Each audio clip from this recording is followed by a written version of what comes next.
Smart Ahmednagar news. मतदान तर झालेलं आहे, निकालाची सर्वांनाच अपेक्षा आहे, मात्र त्याआधीच राज्यात काही ठिकाणी बॅनरबाजी सुरू झाली आहे। या संदर्भातील बातमी अहिल्यानगरमधून।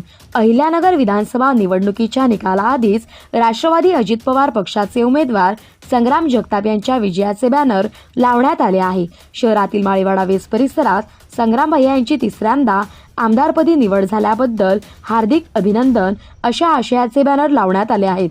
जगताप यांचे कट्टर समर्थक माजी नगरसेवक अविनाश घुले यांनी हे बॅनर लावलेले आहेत, त्यामुळे या बॅनरची जोरदार चर्चा सुरू आहे।